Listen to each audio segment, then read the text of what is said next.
Shalom sahabatku, mari kita siapkan hati kita untuk dapat merenungkan kebenaran firman-Nya di pagi hari ini, yaitu manajemen keuangan surgawi. Mari kita buka Alkitab di dalam kitab 2 Raja-Raja 4 ayat yang pertama sampai yang ketujuh.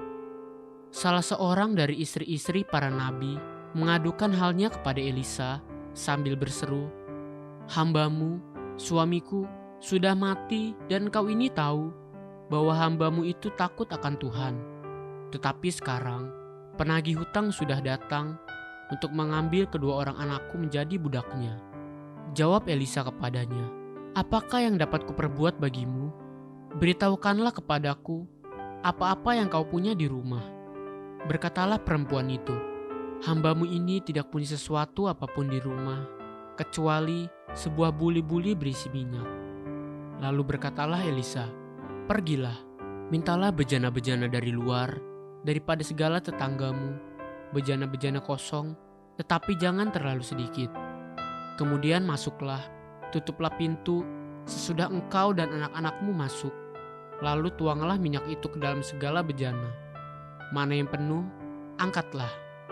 Pergilah perempuan itu daripadanya.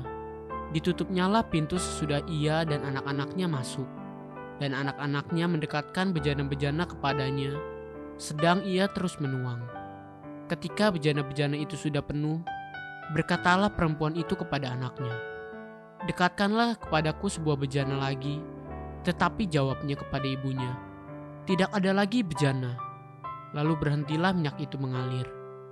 Kemudian pergilah perempuan itu, memberitahukannya kepada abdi Allah, dan orang ini berkata, "Pergilah, jualah minyak itu, bayarlah hutangmu, dan hiduplah dari lebihnya, engkau serta anak-anakmu."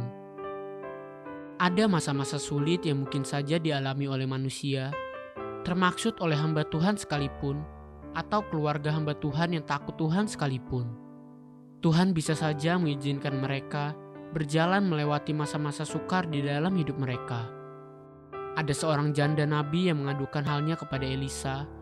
Suaminya seorang nabi sudah meninggal. Sekarang kepergian sang suami mendatangkan beban yang sangat berat buat istri dan anak-anak. Terlebih lagi, sekarang para penagih hutang telah datang dan hendak mengambil kedua anak janda nabi tersebut untuk dijadikan budak baginya sebagai pengganti hutang yang tidak terbayarkan.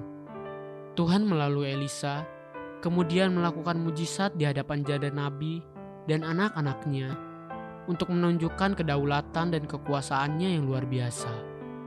Tuhan membuat minyak yang sangat sedikit yang dimiliki sang janda nabi itu terus-menerus mengalir sampai semua bejana yang ada penuh dengan minyak.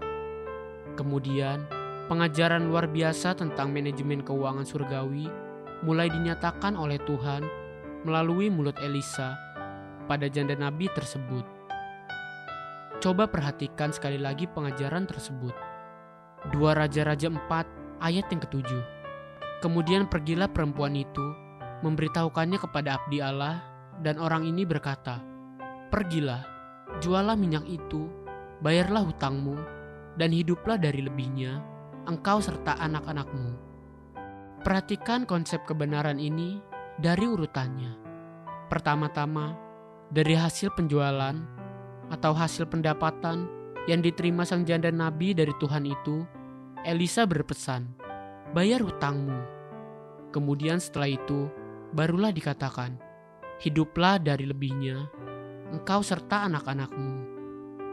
Konsep surgawi ini berbeda dengan konsep berpikir banyak anak-anak Tuhan saat-saat seperti ini.